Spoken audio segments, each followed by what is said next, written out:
ನಮಸ್ಕಾರ ನನ್ನೆಲ್ಲ ಧ್ಯಾನ ಬಂಧುಗಳಿಗೆ ಆತ್ಮ ಬಂಧುಗಳಿಗೆ ಅಂತ ತಿಳಿಸುತ್ತಾ ಇವತ್ತೊಂದು ಶುಭೋದಯ ಶುಭ ದಿನ ನಮ್ಮದಾಗಿದೆ. ಎಲ್ಲರಿಗೂ ಕೂಡ ಎಂಜಾಯ್ ದ ಡೇ, ಆನಂದವಾಗಿರೋಣ. ಯಾಕಂದ್ರೆ ಜೀವನ ಹೋಗ್ತಾ ಐತಿ, ಸಾಗ್ತಾ ಇದೆ, ಕಳೀತಾ ಇದ್ದೀವಿ. ಒಂದು ದಿನ ಹೇಗೆ ಕಳೀತಾ ಇದ್ದೀವಿ ಅಂತ ಎಚ್ಚರಿಕೆ. ಏನು ಮಹತ್ತರವಾದ ಕೆಲಸ ಮಾಡಿ ಕಳೀತಾ ಇದ್ದೀವಿ, ಹಾಗೆ ಸುಮ್ಮನೆ ಬೇಕು ಬೇಡದೇ ಇರೋ ವಿಷಯಗಳನ್ನೆಲ್ಲ ವಿಚಾರ ಮಾಡಿ ಭ್ರಮಾತ್ಮಕದಲ್ಲಿದೆ ಬಿಟ್ಟು ಹೋಗುವ ಅನವಶ್ಯಕ ವಸ್ತುಗಳಿಗಾಗಿ ಜೀವನ ಕಳೀತಾ ಇದ್ದೀವಿ. ಆ ಅನವಶ್ಯ ಬಿಟ್ಟು ಹೋಗುವ ವಸ್ತುಗಳಿಗಾಗಿ ಒಂದು ದಿನದ ಅದ್ಭುತ ಆನಂದದ ಜೀವನವನ್ನು ಹೇಗೆ ಕಳೀತಾ ಇದ್ದೀವಿ? ಆನಂದವಾಗಿ ಕಳೀತಾ ಇದ್ದೀವೋ ದುಃಖದಿಂದ ಕಳೀತಾ ಇದ್ದೀವಿ? ಯಾವುದರಲ್ಲಿ ಆನಂದ ಐತಿ, ಯಾವುದರಲ್ಲಿ ದುಃಖ ಐತಿ? ಬೇಕು, ಆಸೆ ಅಪೇಕ್ಷೆ ಅನ್ನೋದ್ರಲ್ಲಿ ಸ್ವಲ್ಪ ತೊಂದರೆ ಐತಿಲ್ಲ, ಗೊತ್ತದ. ಫಿಸಿಕಲ್ಲಾಗಿ ನಾವು ಹೇಗೋ ದಿನ ಅನುಭವಿಸ್ತಾ ಇರ್ತೀವಲ್ಲ. ಆಸೆ ಮಾಡಿರ್ತೀವಿ, ಆಸೆ ಮಾಡಿ ಅದು ನಿರಾಸೆ ಆಯ್ತಂದ್ರೆ ದುಃಖ ಮಾಡ್ಕೋತೀವಿ. ಮತ್ತು ಆಸೆ ಮಾಡಿದ್ದೀವಿ, ಅದಕ್ಕೆ ಆಸೆ ಎಂಥದ್ದು ಆಸೆ ಇರಬೇಕು ಅಂತ ಹೇಳ್ತಾರೆ ಗುರುಗಳು. ಗುರುವಾಣಿ ಮಾತು ಓದ್ತೀನಿ. ಆಸೆ ಹೆಂಗಿರ್ಬೇಕಂದ್ರೆ ಆಸೆ ಎನ್ನುವುದನ್ನೇ ಮರೆಯುವ ಏನದು ಮಹದಾಸೆ ಇರಬೇಕಂತ ಅಲ್ಲ. ಎಷ್ಟು ಅದ್ಭುತ ನೋಡ್ರಿ. ಆಸೆ ಪಡಕತ್ತಿರ್ತೀವಿ, ಒಂದು ಮನೆ ಮಾಡ್ಕೊಬೇಕು, ಹೊಲ ಮಾಡ್ಕೋಬೇಕು, ಭ್ರಮಾತ್ಮಕದ ಜೀವನ ಮಾಡಬೇಕು, ಹಾಗಿರ್ಬೇಕು. ನನ್ನನ್ನು ಅವ್ರು ಹಂಗೆ ಹೊಗಳ್ಬೇಕು, ಅವ್ರು ಹೀಗಿಡಬೇಕು, ನನಗೆಲ್ಲ ಹೊಗಳ್ತಾ ಇರ್ಬೇಕು, ಯಾರನ್ನು ಬೈಬಾರ್ದು ನನಗೆ ಅನ್ನೋ ಆಸೆಗಳು ಇವೆಲ್ಲ ಅವಲ್ಲ ಭ್ರಮಾತ್ಮಕ ಆಸೆಗಳನ್ನು. ಆಸೆಗಳನ್ನೇ ಮರೆಯುವ ಮಹದಾಸೆ. ಎಷ್ಟು ಅದ್ಭುತ ಅಲ್ಲ, ಭಾಳ ಖುಷಿ ಕೊಡ್ತದೆ ಇದು ನನಗೆ. ಯಾವುದಾದ್ರೂ ಆಸೆ ಮಾಡಿದ್ರೆ ಅದನ್ನೇ ಆಸೆನೇ ಮರೆಯುವಂಥ ಮಹದಾಸೆ ಮಾಡ್ಕೊಬೇಕು. ಅವಾಗ ಅದ್ಭುತವಾಗಿರ್ತೈತಿ, ಮಸ್ತಾಗಿರ್ತೈತಿ ನೋಡ್ರಿ. ನಾನು ಹಂಗೆ ಭಾಳ ಖುಷಿ ಆಗ್ಯದ ನನಗೆ ಇದನ್ನು ಈ ವರ್ಡ್ ಕೇಳಿ. ಆಸೆ ಅನ್ನೋದನ್ನೇ ಮರೆಯುವುದನ್ನೇ ಮಹದಾಸೆ ಆಗ್ಬೇಕು ನನಗೆ. ನೋಡಿರಿ, ನೀವು ವಿಶ್ಲೇಷಣೆ ಮಾಡಿ ನೋಡಿರಿ ಎಷ್ಟು ಅದ್ಭುತ ಐತಿ. ಏನೇನಕ್ಕೆಲ್ಲ ಆಸೆ ಪಡ್ತಾ ಇರ್ತೀವಿ ನಾವು, ಯಾವ್ಯಾವ್ದಕ್ಕೆಲ್ಲ ಆಸೆ ಹೋಗ್ತಾ ಇದೆ ಜೀವನ. ಉದ್ದ ಜೀವನನ ಕಟ್ಟಾಗ್ತಾ ಇದೆ, ತುಂಡಾಗ್ತಾ ಇದೆ. ಒಂದು ದಿನಕ್ಕೆ ಉದ್ದಕ್ಕೆ ತುಂಡಾಗ್ತೈತಿ, ಕಮ್ಮಿ ಆಗ್ತಾಯಿದೆ ಉದ್ದ. 100 ವರ್ಷ ಉದ್ದ ಹೋಯ್ತು, ಈಗ 70 ವರ್ಷದ ಉದ್ದನೂ ಹೋಗ್ಯದ. ಈಗ ಬರೀ 50 ಫೈನಲ್ ಲಾಸ್ಟ್ ಸ್ಟೇಜಿಗೆ ಬಂದಿದೆ ಈಗ 50 ವರ್ಷ. ಯಾಕಂದ್ರೆ ನಾವು ಉಣ್ಣುವ ಆಹಾರ, ತಿನ್ನುವ ಪದಾರ್ಥಗಳು, ಮಾಡ್ಕೊಳ್ಳುವ ಒತ್ತಡಗಳು, ಈ ಆಹಾರದಿಂದ ಶರೀರ ಬಾಧೆ, ಈ ಒತ್ತಡದಿಂದ ಮಾನಸಿಕ ಬಾಧೆ. ಮತ್ತು ಜೀವನ ಯಾಕೆ 100 ವರ್ಷ ಇರ್ತೈತಿ? ಜಲ್ದಿನೇ 25-30 ವರ್ಷಕ್ಕೆ ಸ್ವಲ್ಪ ತಾಕತ್ತಿರ್ತೈತಿ ಹುಟ್ಟಿದಾಗ. ಯಾಕಂದ್ರೆ ಅಲ್ಲಿದಿಂದ ಎನರ್ಜಿ ತೊಗೊಂಬಂದಿರ್ತೀವಿ ನಾವು. ಅದೊಂದೆಲ್ಲ ಎನರ್ಜಿ ಖರ್ಚಾಗಿ ಬ್ಯಾಟ್ರಿ ಹ್ಯಾಂಗೆ ಲೋ ಆಗ್ತದೆ. ಇವತ್ತು ಒಂದು ದಿನ ಮುಂಜಾನೆದ್ದು ಚಾರ್ಜ್ ಮಾಡಿದೆವು ಅಂದ್ರೆ ಸಂಜೆ ತನಕ ನಾಳಿನ ತನಕ ಚೆಂದ ಬಳಸ್ಕೊಂಡೇವಂದ್ರೆ. ಇದೇ ಒಂದೇ ಸಣ್ಣ ಉದಾಹರಣೆ ಹೇಳ್ತೀನಿ. ಈ ಮೊಬೈಲ್ ಬ್ಯಾಟ್ರಿ ಚಾರ್ಜಿಂಗ್ ಮಾಡೋದು ಇದೇ ನಮ್ಮ ಜೀವನನೂ ಕೂಡ ಹೀಗೇ ಚೆನ್ನಾಗಿ ಬಳಸಿದೆವು ಅಂದ್ರೆ ಏನು ಹೆಂಗೆ ರೀ ಚೆನ್ನಾಗಿ ಹೆಂಗೆ ಬಳಸೋದು ಅಂದ್ರೆ ಒಂದಿನ ಬೆಳಗ್ಗೆ 100 ಚಾರ್ಜ್ ಮಾಡಿದ್ವಿ ಮೊಬೈಲಿಗೆ. ಅದನ್ನು ಬೆಳಗ್ಗೆ ಜೂಮ್ ಕ್ಲಾಸ್ ನೋಡಿದ್ವಿ ಅಂತ ತಿಳ್ಕೊಡ್ರಿ. ಅಂದ್ರೆ ಪವರ್ಫುಲ್ ಸ್ಟ್ರಾಂಗ್ ಆಗಿರೋದು ಒತ್ತಡದ ಏನಾರೇ ಅಂದ್ರೆ ಒತ್ತಡದ ನೆಕ್ಸ್ಟ್ ಸೆಕೆಂಡ್ ಹೇಳ್ತೀನಿ. ಈ ಮೊಬೈಲ್ ಬಗ್ಗೆ ತಿಳಿಸೋಣ. ಬೇಗ ನಾ ಜೂಮ್ ಕ್ಲಾಸ್ನಾಗ ಜಾಯ್ನ್ ಆದ್ನಿ ಅಂದ್ರೆ ಏನಾಗ್ತದೆ, ಅವು ಇದು ಚಾರ್ಜಲ್ಲಿ ಮತ್ತು ನೆಟ್ವರ್ಕ್ ಅದು ನಮ್ಮ ಏನದು ಅಂತಿರಲ್ಲ ಮೊಬೈಲ್ದಾಗೆ ಕೇಳ್ತಿರ್ತೀನಿ, ನೆನಪಾಗಲ್ಲ ನನಗೆ ಹೇಳಕ್ಕೆ ಪಟಕನೆ.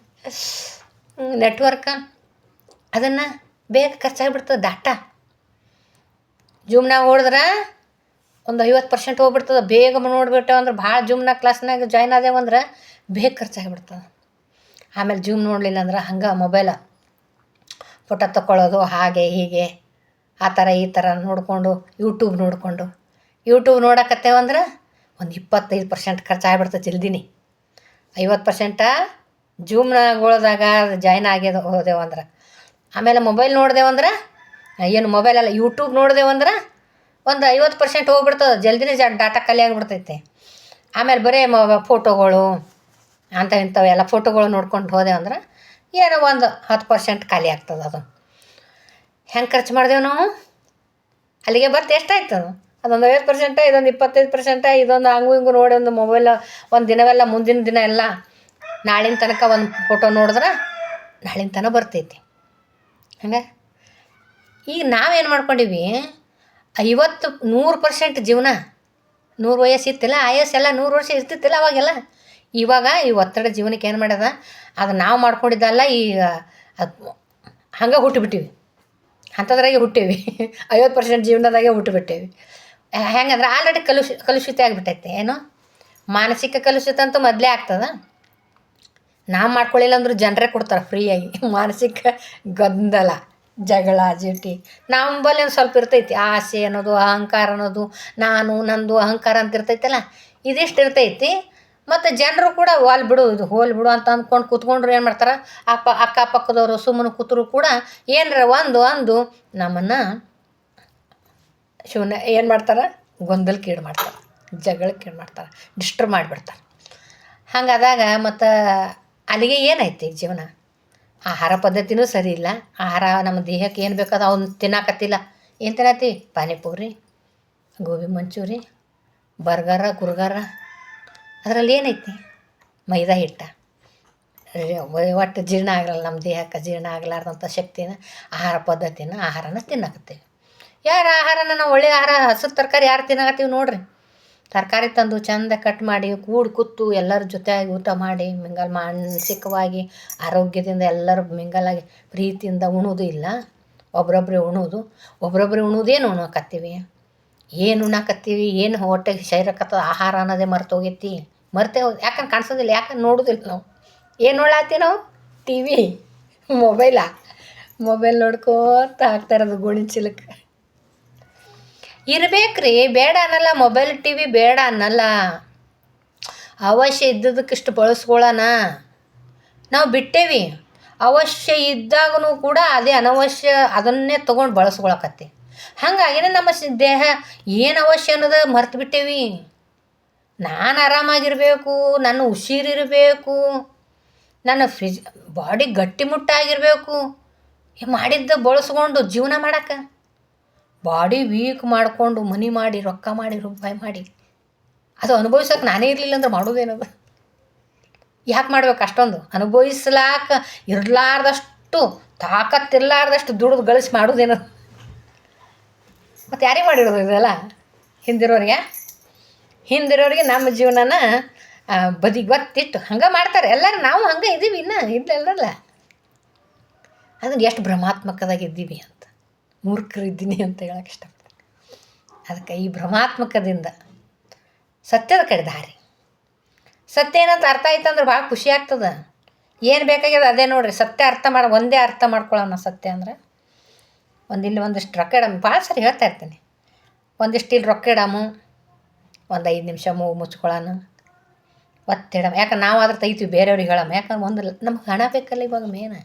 ಭಾಳ ಹಣದಿಂದ ಬಿದ್ದುಬಿಟ್ಟಿವಲ್ಲ. ಹಣ ಒಂದೇ ಇದ್ರೆ ಆಗ್ತದೇನು? ಹಣ ಒಂದೇ ಇದ್ರೆ ಆಗೋದಿಲ್ಲ. ಹಣದ ಜೊತೆ ನೆಮ್ಮದಿ ಬೇಕು. ಮೊನ್ನೆ ಒಬ್ಬರು ದೇಹತ್ಯಾಗ ಆತ್ಮಹತ್ಯೆ ಮಾಡಿಕೊಂಡ್ರು. ಏನು ಕಡಿಮೆ ಆಗಿತ್ತು ಅವರಿಗೆ? ಇಲ್ಲಿ ಹಣದಿಂದ ಇಷ್ಟೊಂದು ಜನ ನಾವೆಲ್ಲ ಬಿದ್ದುಬಿಟ್ಟಿವಲ್ಲ. ಹಣದಿಂದ ಹಣ ಅಂತೀವಲ್ಲ. ಅವ್ರಿಗೆ ಹಣ ಇರಲಿಲ್ಲ, ಆರಾಮಾಗಿರ್ಬೋದಾಗಿತ್ತಲ್ಲ. ಅವ್ರಿಗೆ ದುಡ್ಡು ಇರಲಿಲ್ಲೇನು, ಆಸ್ತಿ ಇರಲಿಲ್ಲೇನು, ಬಂಗಾರ ಇರಲಿಲ್ಲೇನು? ನಾವು ಇದೇ ಬಂಗಾರ ತೊಗೊಳಕ್ಕೆ ಇಷ್ಟು ಹರಸಾಹಸ ಮಾಡ್ತೀವಿ, ಇನ್ನೊಂದು ಮನೆ ಕಟ್ಟಕ್ಕೆ ಹರಸಾಹಸ ಮಾಡ್ತೀವಿ, ಸಾಲ ಮಾಡ್ತೀವಿ. ಇಂಥ ನಮ್ಮ ಸಣ್ಣ ಸಣ್ಣ ಆಸೆಗಳು ಇಲ್ಲ ಅಂತ ನಾವು ಅದೇ ಬಡದಾಡಕತ್ತೀವಲ್ಲ. ಈಗ ಅದಿದ್ರೆ ಆರಾಮಿರ್ತೀವತ್ತು ಅಂತೀವಿಲ್ಲ ನಾವು. ಇನ್ನೊಂದು ಮನೆ ತೊಗೊಂಡ್ರೆ ಆರಾಮ, ಇನ್ನೊಂದಿಷ್ಟು ಬಂಗಾರ ತೊಗೊಂಡ್ರೆ ಆರಾಮ, ಇನ್ನೊಂದಿಷ್ಟು ಹೊಲ ತೊಗೊಂಡ್ರೆ ಆರಾಮ, ಎಲ್ಲ ಮನೆ ಒಳಗೆ ಸುಖ ಸೌಕರ್ಯ ಸಾಮಾನುಗಳಿದ್ರೆ ಆರಾಮ. ಇತ್ತಲ್ಲ ಅವನಿಗೆ. ಯಾಕೆ ಪ್ರಾಣ ತ್ಯಾಗ ಮಾಡಿದ್ರು ಅವರು? ಯಾಕೆ ತ್ಯಾಗ ಮಾಡಿದ್ರು? ಮಾನಸಿಕ ನೆಮ್ಮದಿ ಬೇಕು ಮೊದಲು. ಮಾನಸಿಕ ನೆಮ್ಮದಿ ನಮ್ಮ ಕೈಯಾಗೈತಿ. ಇವೆಲ್ಲ ಮಾಡೋದಿನ ಬೇರೆ ಹರಸಾಹಸ ಮಾಡಬೇಕು, ಯುದ್ಧ ಮಾಡಬೇಕು, ಸಾಲ ಮಾಡಬೇಕು, ದುಡಿಬೇಕು, ಮನೆ ಮಾಡಬೇಕು, ಹೊಲ ಮಾಡ್ಬೇಕು ಅನ್ನೋದಕ್ಕೆ ರೊಕ್ಕ ಬೇಕು. ರೊಕ್ಕದಿಂದ ಬೀಳಬೇಕು. ಆದ್ರೆ ರೊಕ್ಕದಿಂದ ಬೀಳ್ತಾ ಮೋಸ ವಂಚನೆ ಮಾಡೋಕ್ಕೆ ಹೋಗಬೇಕು. ರೊಕ್ಕ ಬೇಕಲ್ಲ, ಹಣ ಬೇಕಲ್ಲ. ಅದಕ್ಕಾಗಿ ಏನು ಮಾಡ್ತೀವಿ ನಾವು? ಹಣಕ್ಕಾಗಿ ಮೋಸ ಮಾಡ್ತೀವಿ, ವಂಚನೆ ಮಾಡ್ತೀವಿ, ಎಲ್ಲರೂ ಕಳುವು ಮಾಡೋದು ಬೇಕನ್ನೋ ಆಸೆ ಭ್ರಮಾತ್ಮಕದಾಗಿರೋ ಸಲುವಾಗಿ ಈ ಥರ ಕಳ್ಳತನ ಮಾಡಿ ಹಣ ಗಳಿಸಿದ್ವಿ. ಏನು ಸಿಕ್ತು ಆಮೇಲೆ? ಮಾನಸಿಕ ನೆಮ್ಮದಿ ಇರಲಿಲ್ಲ ಅಂದ್ರೆ. ಇದು ಒಂದೇ ಸಣ್ಣ ಉದಾಹರಣೆ. ನಿನ್ನೆ ಒಬ್ಬರು ದೇಹ ತ್ಯಾಗ, ದೊಡ್ಡ ಕೋಟ್ಯಾಧೀಶ್ವರ, ಕೋಟ್ಯಾಧಿಪತಿ, ಏನೂ ತೊಂದರೆ ಇಲ್ಲ, ಏನೂ ಕಡಿಮೆ ಇಲ್ಲ. ನಾವು ಬೆಂದು ಬಿದ್ದಿರೋದು ಎಲ್ಲ ಅದಲ್ಲ ಅವನಿಗೆ ಆಲ್ಮೋಸ್ಟ್ ಎಲ್ಲ ಇದ್ದಿದ್ದು ಅವನಿಗೆ. ಯಾಕೆ ಅವರು ಆತ್ಮಹತ್ಯೆ ಮಾಡಿಕೊಂಡ್ರು? ಯಾಕಂದ್ರೆ ಮೇನ ಮನಃಶಾಂತಿ ಮುಖ್ಯ, ಆರೋಗ್ಯ ಮುಖ್ಯ. ಆರೋಗ್ಯ ಇರಲಿಲ್ಲ ಅಂದರೂ ಕೂಡ ಅದನ್ನು ತೊಂದರೆ ಆಗ್ತದೆ. ಅದಕ್ಕಾಗಿ ಹಣ ಬೇಕು. ಆರೋಗ್ಯ ಹಾಳು ಮಾಡ್ಕೋಬೇಕಂದ್ರೆ ಆಗಿತ್ತಂದ್ರೆ ನನ್ನ ಒತ್ತಡ, ನನ್ನ ಆಸೆ, ನನ್ನ ಅಪೇಕ್ಷೆಗಳೇ ಕಾರಣ ನನ್ನ ಆರೋಗ್ಯ ಹಾಳಾಗಲಿಕ್ಕೂ ಕೂಡ.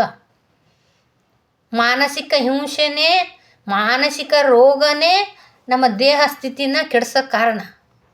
ಮಾನಸಿಕ ಸ್ಥಿತಿ ಕೆಡೋದಂದ್ರೆ ಇದು ಅಹಂಕಾರ, ನಾನು ನಾನು ನಾನು ಅಂತ ಮಾಡೋದು, ನಂದು ನಂದು ನಂದು ಅಂತ ಅನ್ನೋದು.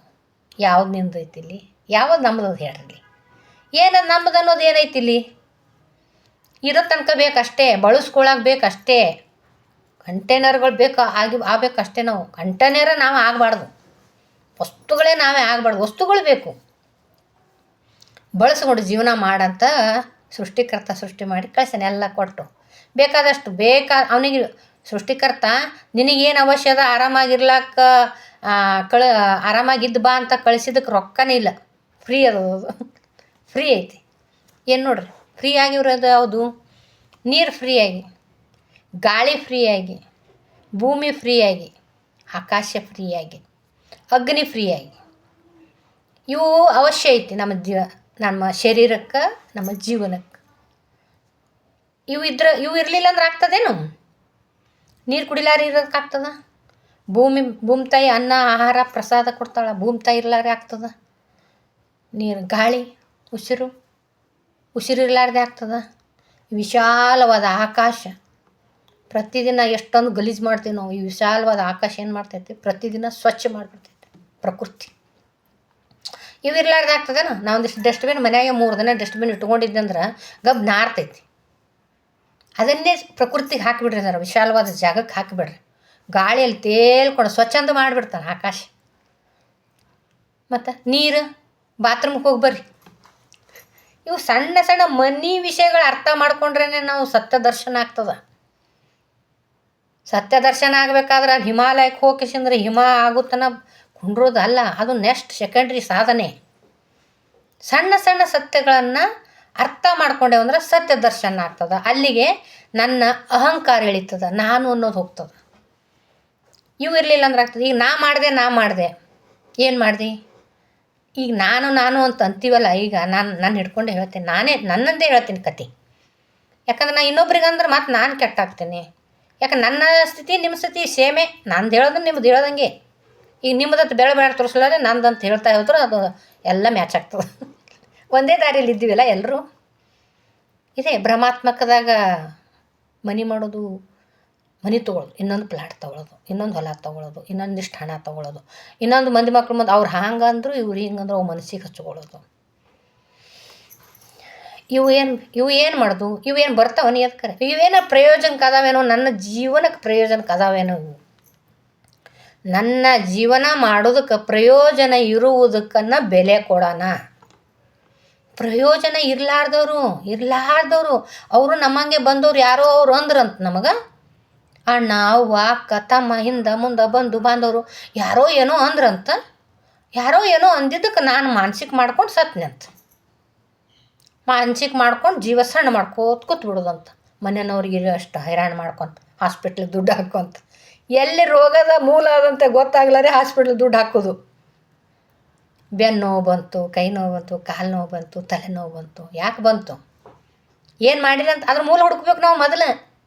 ತಲೆಗೇನಾಗಿಲ್ಲ, ತಲೆಗೇನೂ ಆಗಿರಲ್ಲ, ತಲೆ ಆರಾಮಿರ್ತೈತಿ. ನಾವೇ ಹಾಕ್ಕೊಂಡಿರ್ತೀವಿ ಅದಕ್ಕೆ ಅದು ಇದು ಹಾಕ್ಕೊಂಡ್ಕೆ ತಲೆನೋವು ಮಾಡ್ಕೊಂಡಿರ್ತೀವಿ. ಅದಕ್ಕಾಗಿ ಹಾಸ್ಪಿಟ್ಲಿಗೆ ಹೋಗೋದು.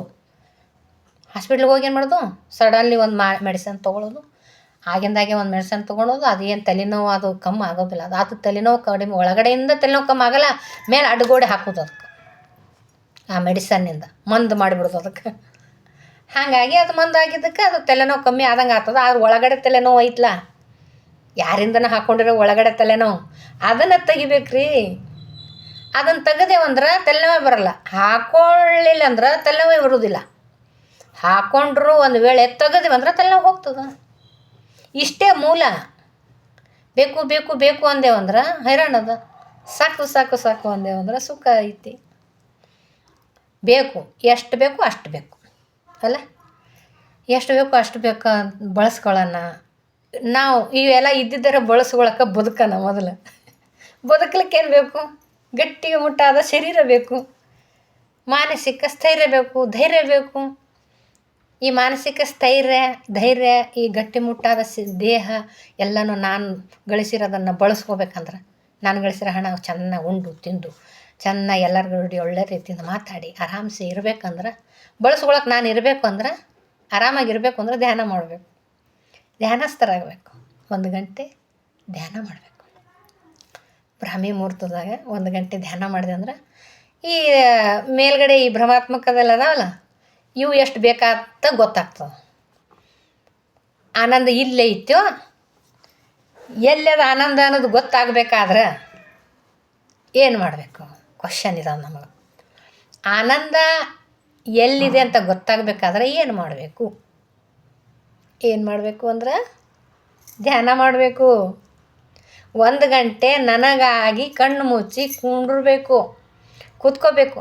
ಕೂತ್ಕೊಂಡೆ ಅಂದ್ರೆ ಆವಾಗ ಗೊತ್ತಾಗ್ತದೆ ಧ್ಯಾನ ಆನಂದ ಎಲ್ಲಿತ್ತು, ಹೆಂಗೆ ಬಂತು ಅಂತ. ಯಾಕಂದ್ರೆ ಅದು ಎಲ್ಲೂ ಹೋಗಿಲ್ಲ. ಅದು ಆನಂದ ಹೋಗ್ಲಕ್ಕ ಆನಂದ ಬೇಕು, ಆನಂದ ಬೇಕು ಮೇಲೆ ಹುಡುಕಾಡ ಸಿಗ್ತದೆ ಆನಂದ. ಸಂತೋಷ ಸಿಗ್ತಿರ್ಬೇಕು ಆವಾಗಲೇ. ಅಷ್ಟಿಷ್ಟೇ ಸಂತೋಷ ಸಿಗ್ತಾವೆ ಸಂತೋಷಗಳು. ಇವಾಗ ಒಂದು ಸೋಫಾ ತೊಗೊಂಡೆ ಸಂತೋಷ ಆಯಿತು, ಒಂದು ಸೀರೆ ತೊಗೊಂಡೆ ಸಂತೋಷ ಆಯಿತು. ಅದೇನು ಕಾಯಂ ಇರ್ತದೇನು? ಸೋಫಾ ಹಳಿದಾಗನ ಹೋಯ್ತು ಸಂತೋಷ, ಸೀರೆ ಹಳಿದಾಗನ ಹೋಯ್ತು ಸಂತೋಷ. ಆನಂದ ಹಂಗಲ್ಲ. ಒಂದು ಸಾರಿ ಒಳಗಡೆ ಆನಂದ ಆಗ್ಲಕ್ಕತ್ತು, ಮಹದಾನಂದ ಆಯಿತು ಅಂದ್ರೆ ಆ ಮಹದಾನಂದ ಆಗೋದು ದೊಡ್ಡ ಕಷ್ಟ ಐತಿ. ಮಹದಾನಂದ ಎಲ್ಲಿ ಸಿಗ್ತದೆ? ಆಧ್ಯಾತ್ಮಿಕದಲ್ಲಿ ಸಿಗ್ತದೆ ಮಹದಾನಂದ. ಸಂತೋಷ ಕ್ಷಣ ಮಾತ್ರದ್ದು, ಆನಂದ ಅಂತರಾಳದಲ್ಲಿರೋದು ಆನಂದ.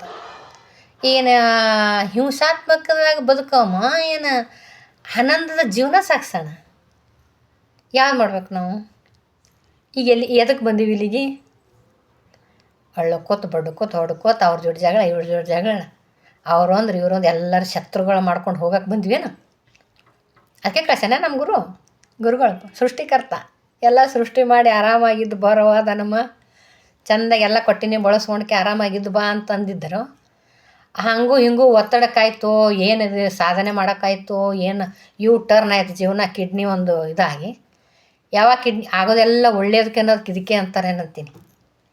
ಆಗೋದೆಲ್ಲ ಒಳ್ಳೇದಕ್ಕೆ ಅಂತಾರೆ. ಅನ್ಕೋಬೇಕು, ಅನ್ನಬೇಕಿದು 100% ಅನ್ಬೇಕು. ಆಗೋದೆಲ್ಲ ಒಳ್ಳೇದಕ್ಕೆ ಅಂತ ಇರಬೇಕು. ಯಾಕೆ ಹೇಳ್ರಿ? ಆಗೋದಂತೂ ಆಗ್ತಿರ್ತದೆ. ಒಳ್ಳೇದಾಯ್ತೋ ಕೆಟ್ಟದಾಯ್ತೋ ಅದಕ್ಕೆ ಒಪ್ಕೋಬೇಕು. ನಾನು ಒಪ್ಕೊಂಡಾಗ ಒಳ್ಳೇದೇ ಆಗ್ತದೆ. ಒಪ್ಕೊಳ್ಳಿಲ್ಲ ಅಂದ್ರೆ ಇನ್ನೊಂದಿಷ್ಟು ಹಿಂಸೆ ಆಗ್ತವೆ, ಮತ್ತೆ ಹಿಂಸೆ, ಮಾನಸಿಕ ಹಿಂಸೆಗಳಾಗ್ತವೆ. ನನಗಾಗಿದ್ದು ಒಳ್ಳೇದೇ ಆಯ್ತು ಅನಿಸ್ತು. ಕಿಡ್ನಿ ಫೇಲ್ ಆಯಿತು, ಕಿಡ್ನಿ ಹಾಕ್ಕೊಂಡಿದ್ದಾಯ್ತು. ನಮ್ಮ ಯಜಮಾನ್ರು ಪುನರ್ಜನ್ಮ ಕೊಟ್ಟರು. ಅವ್ರದ್ದು ಕಿಡ್ನಿ ಹಾಕ್ಕೊಂಡಾದ್ಮೇಲೆ ನೋಡ್ರಿ, ಅವ್ರ ನಮ್ಮ ಮನೆಗೆ ದೇವ್ರು ಇದ್ದಂಗೆ ಅದಾರ, ಆಧ್ಯಾತ್ಮಿಕರು ಅದಾರ. ಅವ್ರು ಕಿಡ್ನಿ ಹಾಕ್ಕೊಂಡಿಂದೇ ನಾ ಬದಲಾಗಿರೋದು. ಆವಾಗಲೇ ಗುರುಗಳು ಸಿಕ್ಕಿರೋದು ನನಗೆ. ಕಿಡ್ನಿ ಹಾಕ್ಕೊಂಡು 6 ತಿಂಗಳು ಆರಾಮಾಗಿದ್ದೆ. ಈ ಭ್ರಮಾತ್ಮಕದಲ್ಲಿದ್ದೆ ನಾನು. ಸಂಸಾರ ನಂದು, ನಾನೇ ಮಾಡ್ಕೊ, ನಾನೇ ಶಾಣೆಳು. ಮತ್ತು ರೊಕ್ಕ ರೂಪಾಯಿ ಚಂತನ ನೋಡೋದು, ಅದನ್ನೇ ಗಳಿಸೋದು, ಇನ್ನೊಂದು ಮನೆ ತೊಳೆ, ಇನ್ನೊಂದು ರೊಕ್ಕ ತೊಳೆ, ನಾ ಜಾಣೆ. ಇನ್ನೂ ಹೋಗಿಲ್ಲ ನಾ ಜಾಣೆ ಅನ್ನೋದು, ಹೋಗಿಲ್ಲ ಅದು. ಅದನ್ನು ಬಿಡಬೇಕು. ಎಲ್ಲಿ ನಿನ್ನ ಜಾಣತನ ಐತಿ? ನೀನೇನು ಜಾಣತನ ಮಾಡಂಗಿದ್ದಿದ್ದಿ? ನೀ ಜಾಣತನ ಮಾಡಿದ್ರೆ ಇಷ್ಟಕ್ಕಾಗ್ತಿತ್ತು. ನಿನ್ನ ಹೆಚ್ಚಿನ ಜಾಣತನನೇ ಈ ಪರಿಸ್ಥಿತಿ ತಂದಿಟ್ಟಿತ್ತು. ಕಿಡ್ನಿ ಹೋಗೋ ತನಕ ನಾ ಮಾಡ್ತೀನಿ ಅಂದಿದ್ದೇನು, ಕಿಡ್ನಿ ಹೋಗ್ಸೋತನ ಮಾಡಿರೋದು ನಾನು. ಹೆಚ್ಚಿನ ಜಾಣತನ, ನಾ ಜಾಣೆ ಅಂತಿದ್ದೆಲ್ಲ. ಸಂಸಾರ ಮಾಡೋಕ್ಕೆ ಬಡ್ದಾಡಿ ಓಡಾಡಿ ಅತಿ ಜಾಣತನೂ ಒಳ್ಳೆಯದಲ್ಲ. ನಾನು ಅನ್ನೋದು ಒಳ್ಳೆಯದಲ್ಲ. ಹಾಗಾಗಿ ಸೃಷ್ಟಿಕರ್ತ ಸೃಷ್ಟಿಸಿ ನಮ್ಮನ್ನು ಆರಾಮಾಗಿಟ್ಟು ಭಾರವಾದ ನಮ್ಮ ಅಂತ ಕಳಿಸ್ಯಾರ. ಆರಾಮಾಗಿರ್ಲಕ್ಕೆಲ್ಲ ಐತಿ. ಏನು ಬೇಕು ಹೇಳಿದ್ನಲ್ಲ ಅವಾಗಲೇ, ಆರಾಮಾಗಿರ್ಲಕ್ಕೆ ಏನು ಬೇಕು? ಪಂಚಭೂತಗಳು ಬೇಕು. ಈ ಪಂಚಭೂತಗಳಿಂದ ಆದ ಶರೀರ ನೋಡ್ರಿ. 75% ನೀರು ಅದತ್ತ ಮೈ ಒಳಗೆ, ಶರೀರದೊಳಗೆ. ಒಂದು ಸ್ವಲ್ಪ ಸೋರಿಕೆ ಆಗಲ್ಲ ನೋಡ್ರಿ. 75% ಎಲ್ಲರೂ ನೀರು ಬರಾಕತ್ತಾವನು. ಒಂದು ಟ್ಯಾಂಕ್ನಾಗ ಇಟ್ಟರೆ ಒಂದು ಟ್ಯಾಂಕ್ನಾಗ ನೀರು ಎಲ್ಲರೂ ಸೋರಿ ಹಾಳಾಗ್ತಾವೆ. ಒಂದು ಕಂಟೈನರ್ ಆಗಿದ್ರೆ ನೀರು ತುಂಬಿಸಿಟ್ನಂದ್ರೆ, ಒಂದು 2 ದಿನ ಇಟ್ನಂದ್ರೆ ಎಲ್ಲಿ ಸೋರ್ಲಿಲ್ಲ ಅಂದರೂ ತಾನೇ ಆವಿಯಾಗಿರೋ ಹೋಗ್ತವೆ. ಆವಿಯಾಗಿ ನೀರು ಕಡಿಮೆ ಆಗ್ತಾವೆ. ನಮ್ಮ ಶರೀರದಲ್ಲಿ 75% ನೀರು ಅದಂತ. ಒಂದಿನ 75% ನೀರು ಎಂದ್ರೆ ಕಡಿಮೆ ಆಗ್ಯಾವ, ಎಂದ್ರೆ ಸೋರಿ ಎಂದ್ರೆ ಖರ್ಚಾಗ್ಯಾವೇನು, ಹೋಗ್ಯಾವೇನು ಸೋರಿ ಎಲ್ಲ. ಸೃಷ್ಟಿಕರ್ತ ಎಂಥ ಕಂಟೈನರ್ ಮಾಡಿಬಿಟ್ಟಾನೆ, ಎಂಥ ಬಾಂಡೆ ಮಾಡ್ಯಾನ ನಮ್ಮನ್ನು ನೀರು ತುಂಬಿಸ್ಕೊಂಡಿಟ್ಕೊಳ್ಳೋದು. ಇದೇ ಥರ ಪ್ರತಿಯೊಂದು ಅಂಗಾಂಗಗಳು, ಮೆದುಳನ್ನು, ಈ ಶರೀರ ಬಗ್ಗೆ ಹೇಳಕ್ಕೆ ಹೋದ್ರೆ ಭಾಳ ಐತಿ. ನಾನು ಮಿರಾಕಲ್ ಆಗ್ತಾ, ಯಾಕಂದ್ರೆ ನನ್ನ ಅಂಗ ಕಳ್ಕೊಂಡು ಹರಸಾಹಸ ಪಟ್ಟು ಮತ್ತು ಪುನರ್ಜನ್ಮ ಪಡೆದಿನ ಅಂಗ ಹಾಕ್ಕೊಂಡು ಕಿಡ್ನಿ ಹಾಕ್ಕೊಂಡು ಭಾಳ ಕಷ್ಟ ಅಂತ ಅವಾಗ ಅನ್ನಿಸ್ತದ. ಆ ಕಷ್ಟದ ದಿನಗಳೇ ಮುಂದಿನ ಸುಖದ ದಿನಗಳಿಗೆ ಏನನ್ಬೇಕು, ಬುನಾದಿ ಅಂತ ಹೇಳಕ್ಕೆ ಇಷ್ಟಪಡ್ತೇನೆ. ಈಗ ಯಾರಿಗಾದ್ರೂ ನಿಮ್ಗೆ ಯಾರ್ಯಾರು ಏನಾದ್ರು ಹೆಚ್ಚಿನ ಕಷ್ಟ ಬಂದು ಅಂದ್ರೆ ಅದು ಕಷ್ಟ ಅಲ್ಲ, ಕಲಿಕೆಗಳು, ಪಾಠಗಳು. ಮುಂದೆ ನೀ ಹಿಂಗಿರ್ಬೇಕು ನೋಡು ಅಂತ ಹೇಳಕ್ಕೆ ಬಂದಿರ್ತಾವಂತ. ಅವನು ವಿಪರೀತವಾಗಿ ತಗೋಬಾರ್ದು, ನನಗೆ ಯಾಕೆ ಬಂತು ಅನ್ನಲ್ಲ, ಅದರಿಂದ ಏನು ಕಲಿಬೇಕಂತ ನೋಡಬೇಕು. ಅದ ನನಗೆ ಯಾರೋ ಒಬ್ರು ಬೈದರು, ಏನು ನನಗೆ ಬೈದರು ಅಲ್ಲ, ಯಾಕೆ ಬೈದರು, ಎದಕ್ಕೆ ಬೈದರು, ಅವಲೋಕನ ಮಾಡ್ಕೋಬೇಕು. ಒಂದು ಸ್ವಲ್ಪ ಅವ್ರಿಗೆ ಸಮಯ ಕೊಡಬೇಕು. ನಾನು ಸಮಯ ಕೊಡಬೇಕು. ರಿಟರ್ನ್ ಟಕ್ ಅಂತ ಅವ್ರು ಬೈದಿದ ತಕ್ಷಣ ರಿಯಾಕ್ಷನ್ ಮಾಡೋದಲ್ಲ. ಇವು ಸಣ್ಣ ಸಣ್ಣ ಜೀವನದ ಸೂತ್ರಗಳು ಇಲ್ಲೇ ಅದಾವು. ಮೌನವಾಗಿರಬೇಕು ಜಾಸ್ತಿ. ಪಟ್ ಅಂತ ಅವ್ರು ಯಾರೇ ಬೈದಾರ ನಾನು ರಿಯಾಕ್ಷನ್ ಮಾಡಬಾರ್ದು ಅಂತ ಹೇಳಿದಾರೆ ನಮ್ಮ ಗುರುಗಳು. ಸ್ವಲ್ಪ 24 ತಾಸು ಸುಮ್ಮನೆ ಇರ್ರಿ ನೋಡೋಣ. ಅದಂದ್ರೆ ಅವಾಗ ಬಿಸಿ ಕಮ್ಮಿ ಆಗ್ತದೆ. ಅವಾಗ ಬಿಸಿ ಕಮ್ಮಿ ಆಗ್ತದಿಲ್ಲ. ಅವಾಗಿಲ್ಲೇ ಸ್ವಲ್ಪ ಸಿಟ್ಟು ಬಂದಾಗ ಒಮ್ಮಿದೊಮ್ಮಿಲ್ಲ ರೋಸ್ನಾಗ ಮಾತಾಡ್ತಿರ್ತೀವಿ. ಅವಾಗ ಒಂದೊಂದು ಗಳಿಗೆ ಬಿಟ್ಟು ನೋಡ್ರಿ, ಒಂದು ತಾಸು ಬಿಟ್ಟು 2 ತಾಸು ಆ ಸಿಟ್ಟು ಆ ಬಿಸಿ ಕಡಿಮೆ ಆಗ್ತದೆ ನಮಗೆ. ಹಂಗೆ ಯಾರಿಗೆ ಅಲ್ಲಿ ರಿಯಾಕ್ಷನ್ ಮಾಡಬೇಕಾದ್ರೆ ಸ್ವಲ್ಪ ಎಚ್ಚರಿಕೆಯಿಂದ ಸುಮ್ಮನಿರೋಣ. ನಮ್ಮ ಗುರುಗಳು ಭಾಳ ಹೇಳ್ತಾರೆ ಯಾವಾಗಲೂ, ಭಾಳ ಸುಮ್ಮನೆ ಇರ್ರಿ, ಆಗುವೆಲ್ಲ ಒಳ್ಳೆಯದಕ್ಕೆ. ಹಾಗಾಗಿ ನಾನು ಅದು ಈ ಕಿಡ್ನಿ ಹಾಕ್ಕೊಂಡು ಬಂದು ನಮ್ಮ ಯಜಮಾನ್ರ ಕಿಡ್ನಿ ಹಾಕ್ಕೊಂಡ ಮೇಲೆ ನನ್ನ ಮೊದಲು ಬಿ ಪಿ ಇತ್ತು. ಕಿಡ್ನಿ ನಮ್ಮ ಯಜಮಾನ್ರ ಬಿ ಪಿ ಇಲ್ಲ ಏನಿಲ್ಲ. ಅವ್ರ ಕಿಡ್ನಿ ಹಾಕ್ಕೊಂಡ್ಮೇಲೆ ಬಿ ಪಿನೂ ಹೋಗ್ಯದ. ಒಂದೇ ಅವ್ರ ಕಿಡ್ನಿ ಹಾಕ್ಕೊಂಡಿದ್ದಕ್ಕೆ ಬಿ ಪಿನೇ ಹೋಗ್ಬಿಟ್ಟದ. ಅದೇ ಏನು ಮಿರಾಕಲ್, ಬಿ ಪಿನೇ ಇಲ್ಲ. ಏನು ಚಮತ್ಕಾರ ಅಂತ ಹೇಳಕ್ಕೆ ಇಷ್ಟಪಡ್ತೀನಿ. ಅದಕ್ಕೆ ನಾನು ಮಾನಸಿಕವಾಗಿ ಸದೃಢಳು, ಆರೋಗ್ಯವಂತಳು ಮತ್ತು ಪರಿಶುದ್ಧರು.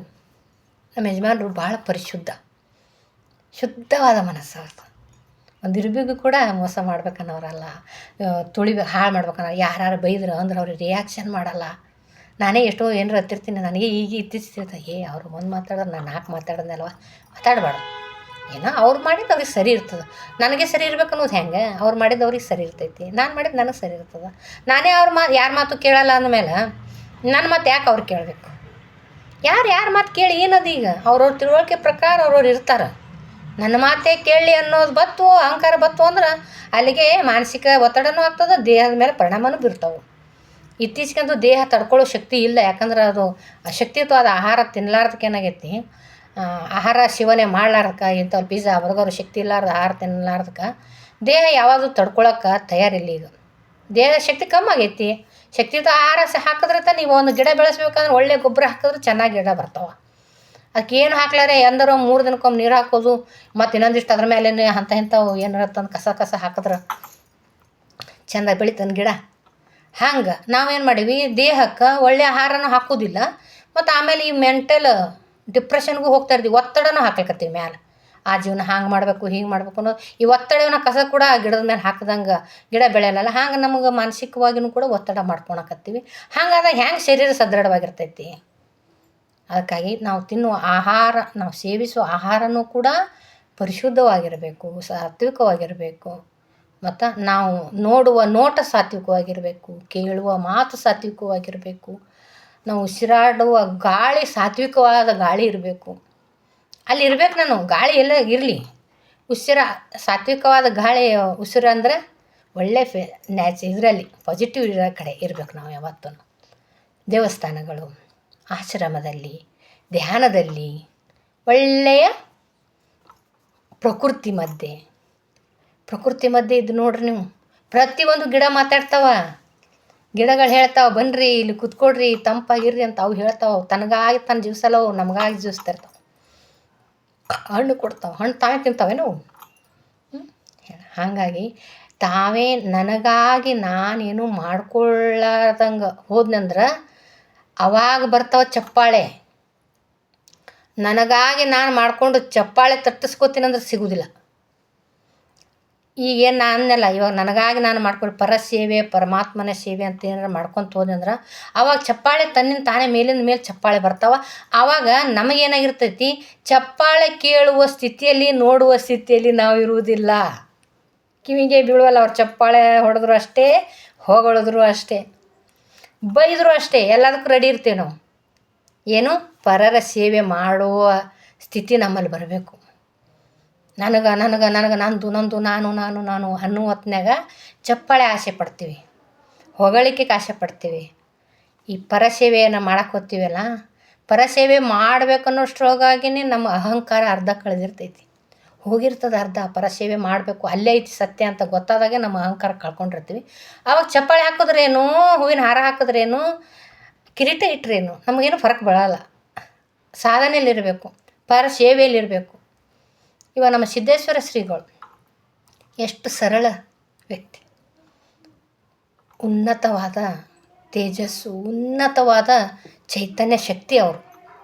ನಮ್ಮ ಪತ್ರಿಜಿ ಗುರುಗಳು ಸರಳತೆ, ಎಲ್ಲರನ್ನೂ ಕೂಡ ಒನ್ನೆಸ್ ಮಾಸ್ಟರ್ ಅಂದ್ಬಿಟ್ರು ನಮ್ಮ ಗುರುಗಳು. ಎಲ್ಲರೂ ಮಾಸ್ಟ್ರು, ನಾನೇ ಮಾಸ್ಟ್ರ್ ಅಲ್ಲ, ಕಲಿಸಿದ ಗುರು ಕೂಡ ನಾನೇ ಅಲ್ಲ, ನನ್ನ ಜೊತೆ ನೀವು ಒಬ್ಬರು, ನಾನು ಮಾಸ್ಟ್ರು ನೀನು ಮಾಸ್ಟ್ರು, ನಮ್ಮನ್ನು ಕೂಡ ಮಾಸ್ಟ್ರ್ ಅಂದ್ಬಿಟ್ರು ಅವ್ರು ಅಲ್ಲ.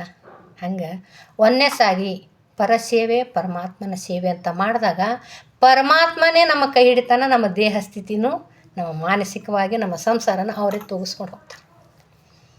ಗುರುವಾಣಿ ಹೇಳ್ಬೇಕಂದ್ರೆ ಇದು ನಮ್ಮ ವಾಣಿನೇ ಆಯಿತು. ಅನುಭವ. ಈ ಸಣ್ಣ ಸಣ್ಣ ಮನೆಯಲ್ಲಿರುವುದು ಅಭ್ಯಾಸಗಳನ್ನು ಬದಲಾಯಿಸ್ಕೊಂಡೇವಂದ್ರೆ, ಭಾಳ ಸ್ವಲ್ಪ ಸ್ವಲ್ಪ ಬದಲಾಯಿಸ್ಕೊಂಡೇವಂದ್ರೆ ಆನಂದದ ಕಡೆ ದಾರಿ. 1 ಗಂಟೆ ಧ್ಯಾನ ಮಾಡೋದು, ಆ ಧ್ಯಾನ ಮಾಡಿದ ಪ್ರಾಣಶಕ್ತಿನ,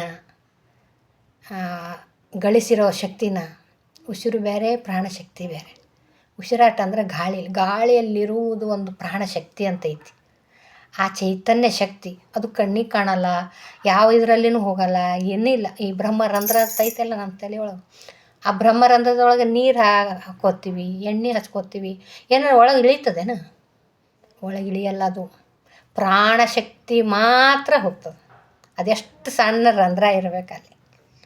ನೀರು ಕೂಡ ಹೋಗಲಾರ್ದಂಥದ್ದು, ಎಣ್ಣೆ ಕೂಡ ಹೋಗಲಾರ್ದಂಥದ್ದು ಬ್ರಹ್ಮರಂಧ್ರದಲ್ಲಿ ಆ ಚೈತನ್ಯ ಶಕ್ತಿ, ನನ್ನ ಉಸಿರಿನ ಪ್ರಾಣಶಕ್ತಿ. ಉಸಿರು ಅಂತೀವಲ್ಲ, ಉಸಿರು ಬೇರೆ ಪ್ರಾಣಶಕ್ತಿ ಬೇರೆ. ಈ ಪ್ರಾಣಶಕ್ತಿ ಹೇಳಕ್ಕೆ ಹೋದ್ರೆ ಭಾಳ ಖುಷಿ ಆಗ್ತದೆ. ಅದು ಕಣ್ಣಿಗೆ ಕಾಣಿಸೋದಿಲ್ಲ. ಮತ್ತು ಕೊರೋನಾದಾಗ ಉಸಿರಾಟದ ಕೆಟ್ಟು ಬಡ್ದಾಡಿ ಇದು ಮಾಡಿದ್ರು ಜನ.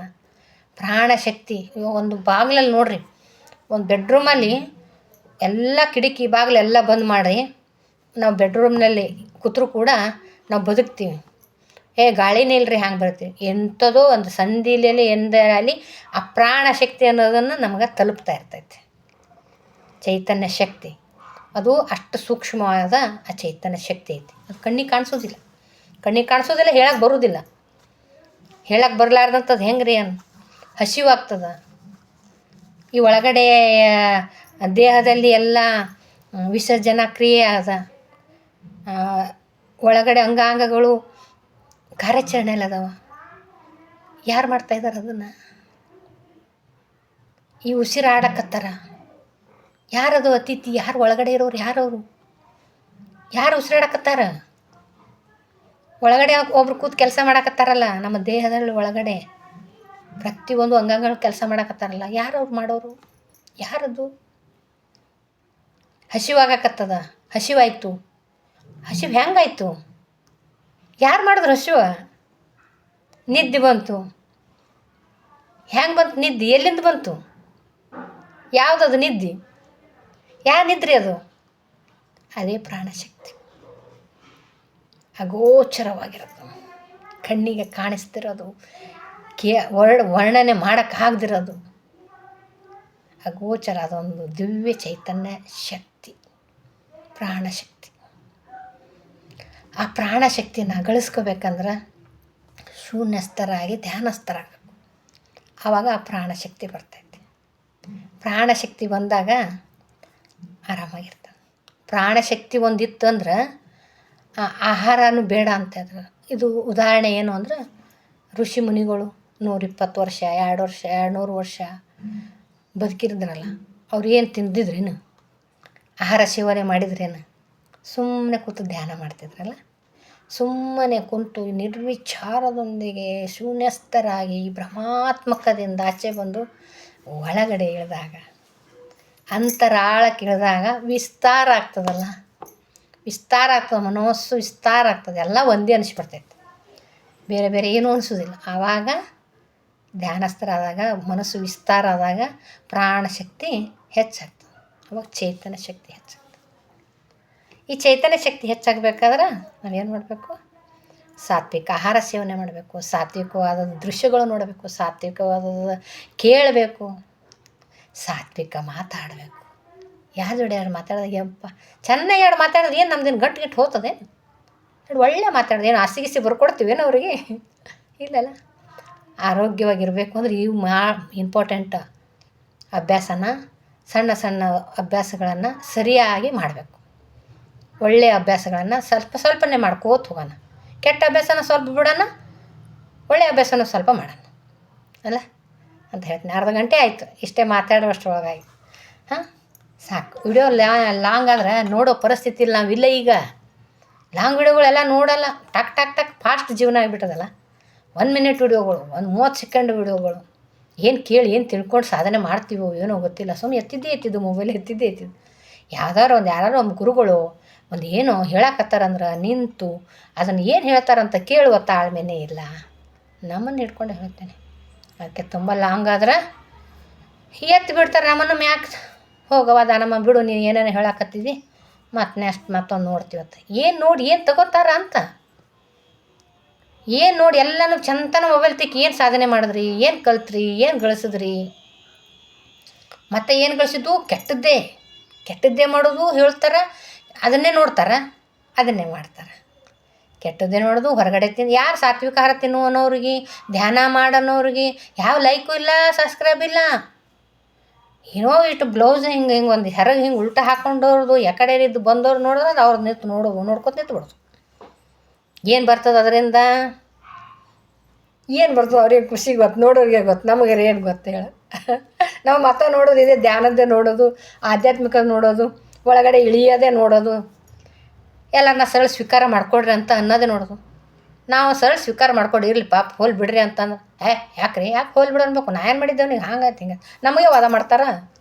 ಹೋಲ್ ಬಿಡೋ ಅನ್ನೋ ಮನಸ್ಥಿತಿಯಲ್ಲಿ ಇರಲ್ಲ. ಇನ್ನು ನಾನು ಅನ್ನೋ ಅಹಂಕಾರ ಅಜ್ಞಾನದಾಗ ಇರ್ತೀವಲ್ಲ, ಹಂಗೆ ಆಗ್ತದೆ ಅಲ್ಲ.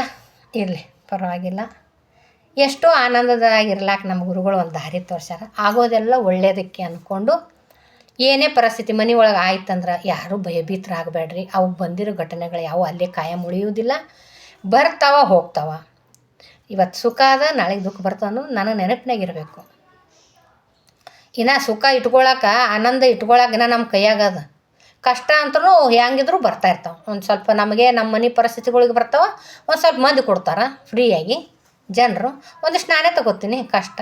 ನನ್ನ ಆಸೆ ಅಪೇಕ್ಷೆದಿಂದ ಅಹಂಕಾರದಿಂದ ನಾ ತೊಗೊಳ್ಳೋ ಕಷ್ಟಗಳು ಒಂದು ಸ್ವಲ್ಪ ರೊಕ್ಕ ರೂಪಾಯಿ ಇರ್ಲಾರ್ದಕ್ಕೆ ಮನೆಗೆ ಬಂದ್ರೆ ಕೊಡೋಕೆ ತೊಗೊಳಕ್ಕೆ ಕಡಿಮೆ ಆಯಿತು ಮಾಡ್ತು ಅಂದ್ರೆ ಅದು ಇಷ್ಟು ಕಷ್ಟ. ಮತ್ತು ಇನ್ನೊಂದು ಸ್ವಲ್ಪ ಜನ ಅದಾರಲ್ಲ ನಮ್ಮ ಸುತ್ತಮುತ್ತಲು ಫ್ರೀಯಾಗಿ ಕಷ್ಟ ಕೊಡೋರು, ಅವನು ಕೂಡ ಅವು ರಗಡವ. ಮತ್ತು ಇನ್ನು ಇಷ್ಟಿದ್ಬೇಕಾದ್ರೆ ಆನಂದ ಹುಡ್ಕೊಂಡು ಹೋಗ್ತೀನಿ ಅಂದ್ರೆ ಸಿಗ್ತದೆ ಅಲ್ಲಿ. ಇವರೆಲ್ಲ ಬದಿಗೆ ಒತ್ತಿ ಇದ್ರ ಮೇಲೆ ಚಾಲೆಂಜಿಂಗ್ ಆಗಿರ್ಬೇಕು. ನಾನು ಯಾವಾಗೂ ನನ್ನ ಶಕ್ತಿ ಹಾಕಬೇಕು ಅದ್ರ ಮೇಲೆ. ಅದಕ್ಕೆ ಎಷ್ಟು ಹೈರಾಣಾದೆ ಅಲ್ಲ, ನನ್ನ ಶಕ್ತಿ ಹಾಕಿ ಆ ಕಷ್ಟಗಳನ್ನು ಅನ್ಬೇಡಂದ್ರೆ ಘಟನೆಗಳನ್ನು ಎಷ್ಟರ ಮಟ್ಟಿಗೆ ಪರಿವರ್ತನೆ ಮಾಡುವುದನ್ನು ಮಾಡಬೇಕು ಅನ್ನೋದನ್ನು ನನ್ನ ಶಕ್ತಿ ಖರ್ಚು ಮಾಡಿ ಆನಂದವಾಗಿರ್ಬೇಕು. ನಾವು ಬರ್ತಾವೆ ಎಲ್ಲರಿಗೆ ಘಟನೆಗಳು ಬರಲಿ, ನೋ ಪ್ರಾಬ್ಲಮ್. ಅದರಿಂದ ಆನಂದ ಇರೋದನ್ನು ನಾನು ಕಲಿಬೇಕು. ನನ್ನ ಶಕ್ತಿ ಒಳಗಡೆ ಶಕ್ತಿ ಎಲ್ಲರಿಗೂ ತುಂಬ ಶಕ್ತಿ ಅದು. ಆ ಶಕ್ತಿಯನ್ನು ಖರ್ಚು ಮಾಡಿ ಆ ಶಕ್ತಿನ ಹಾಕಿ ಅದನ್ನು ಪರಿವರ್ತನೆ ಮಾಡಬೇಕು ಬಂದ ಘಟನೆಗಳು. ನಾನು ಆನಂದನ ಬಿಟ್ಕೊಡಕ್ಕೆ ರೆಡಿ ಇರಬಾರ್ದು. ಆನಂದ ಬಿಟ್ಕೊಡಕ್ಕೆ ರೆಡಿ ಇದ್ನೆ ಅಂದ್ರೆ ಎಲ್ಲರೂ ನಮ್ಮ ಮೇಲೆ ಸವಾರಿ ಮಾಡೋರೇ ಆಗ್ತಾರೆ ಅಂತಾರೆ. ಯಾರು ಒಬ್ರು ಏನಾರ ಅಂದ್ರೆ ಮನ್ಸಿನ ಮೇಲೆ ತೊಗೊಂಡೆ ಅಂದ್ರೆ ಇನ್ನೊಬ್ರು ಇನ್ನೊಂದು ಹತ್ತಾರೆ, ಅದೇ ತೊಗೊಂಡು ದೊಡ್ಡ ಹೊರೆ ಮಾಡ್ಕೊಂಡು ಕೂತ್ಕೋಬೇಕಾಗ್ತದೆ. ಅನ್ನೋರಿಗೆ ಬಿಡೋದದ. ಅದು ಯಾಕಂದ್ರು ಏನಂದ್ರು ಅವ್ರ ತನ ತೋರಿಸಿರ್ತಾರೆ. ಯಾರು ಏನರ ಅಂದ್ರಂದ್ರೆ ಮಾಡಿದ್ರಂದ್ರೆ ಅವ್ರವ್ರ ವ್ಯಕ್ತಿತ್ವ ತೋರಿಸ್ತದ. ಅವ್ರ ಮಾತು, ಅವ್ರ ಯಾರ ನಮಗೆ ಬೈಲಕತ್ರಂದ್ರೆ ಏನರ ಅಂತಿದ್ರಂದ್ರೆ ಅವರು ವ್ಯಕ್ತಿತ್ವನ ತೋರಿಸ್ತಾರೆ, ನಮ್ಮದಲ್ಲದು. ನಮ್ಮದು ಅವ್ರಿಗೇನು ಗೊತ್ತು ರೀ, ಅವ್ರು ಏನನ್ನೋದು ಅವ್ರು ತೋರಿಸ್ತಾರೆ. ಅದಕ್ಕಾಗಿ ಹೇಳ್ತೀನಿ, ಯಾರೇ ಬೈದ್ರೆ ಅದು ನಮ್ಮದಲ್ಲ ಅವ್ರದಂತ ತಿಳ್ಕೊಳ್ಳೋಣ. ಅವ್ರದ್ದೇ ಇರ್ತದೆ, ಅದು ನಮ್ಮದಲ್ಲ. ಸತ್ಯವಾಗಲೂ ಅವ್ರದ್ದೇ ಇರ್ತದೆ. ಅವ್ರ ಮನಸ್ಥಿತಿ ಏನಿರ್ತದೆ ಹಂಗೆ ನೋಡಿ. ಸ್ಟೇಟಸ್ ಬೀಳ್ತಾವೆ ದಿನಕ್ಕೆ, ಎಷ್ಟೋ ಮಂದಿ ಸ್ಟೇಟಸ್ ಹಾಕ್ತಾರೆ. ಏನು ಹಾಕ್ತಾರೆ? ನಮ್ಮದು ಹಾಕ್ತಾರೆ ನೋರು. ಅವ್ರ ಮನಸ್ಥಿತಿ ಹೆಂಗಿರ್ತದೆ ಹಂಗೆ ಸ್ಟೇಟಸ್ ಬೀಳ್ತಾವೆ. ಅವ್ರು ಏನಾರ ಲವ್ ಮಾಡೋ ಹುಡುಗರು ಲವ್ ಮಾಡ್ದು ಹಾಕ್ತಾವ, ಹುಡುಗಿಯರು ಹುಡುಗರದು. ನಮ್ಮಂಥವ್ರು ಆಧ್ಯಾತ್ಮಿಕರದು, ದೇವ್ರು ಓಶೋವ್ರದ್ದು ನಮ್ಮ ಪತ್ರಿಜವಾಣಿ ಹಾಕ್ತೀವಿ. ನಮ್ಮ ಮನಸ್ಥಿತಿ ಏನಿರ್ತದೆ ಹಂಗೆ ಹಾಕ್ತಾರೆ. ಅವ್ರು ನಮಗೆ ಬೈದಾರನ, ಅವ್ರ ಮನಸ್ಥಿತಿ ಏನದು ಅವರು ನಮಗೆ ಅಂದಿರ್ತಾರೆ ಅಷ್ಟೇ. ಅದು ಸ್ಟೇಟಸ್ ಇದ್ದಂಗೆ ಅದು ಅಲ್ಲ. ಸ್ಟೇಟಸ್ ಹೆಂಗೆ ಬೀಳ್ತಾವ, ಮನಸ್ಥಿತಿ ಇದ್ದಂಗೆ ಸ್ಟೇಟಸ್ ಹಾಕ್ತಾರಲ್ಲ, ಹಂಗೇ ಅದು. ಯಾರು ಏನಂತಾರಲ್ಲ ಅದು ನಮಗಲ್ಲ. ಅವ್ರ ಮನಸ್ಥಿತಿ ತೋರಿಸ್ತೈತಿ, ಅದು ನಮಗೆ ಅಂದ್ಕೊಳ್ಳೋದು ಬೇಡ. Yes, okay, thank you. ಗುರುವಾಣಿ ಬದಲಾಗಿ ಇದೆ ಮಾತು, ಏನೇನೋ ಸ್ವಲ್ಪ ಸಣ್ಣ ಸಣ್ಣ ಅನುಭವ ಮಾತುಗಳದು. Okay, thank you. ಸಬ್ಸ್ಕ್ರೈಬ್ ಆಗಿರಿ, ಶೇರ್ ಮಾಡಿರಿ, ಇನ್ನೊಬ್ರಿಗೆ ಹೇಳ್ರಿ. ನೀವು ಕೇಳಿರೋದನ್ನು ಈ ಥರ ಅಂತ ನೋಡಂತ ಇನ್ನೊಬ್ರಿಗೆ ಅಕ್ಕಪಕ್ಕದವ್ರಿಗೆ ಹೇಳಿ, ಕೂತ್ಕೊಂಡು ಹೇಳಿ. ಸತ್ಸಂಗ ಮಾಡಿರಿ, ಎಲ್ಲರೂ ಧ್ಯಾನ ಮಾಡಿರಿ, ಸತ್ಸಂಗ ಮಾಡೋಣ, ಆರೋಗ್ಯ ಆನಂದದ ಜೀವನ ನಡೆಸೋಣ ಅಂತ ಹೇಳೋಕ್ಕೆ ಇಷ್ಟಪಡ್ತೀನಿ. Okay, thank you, thank you, thank you, thank you.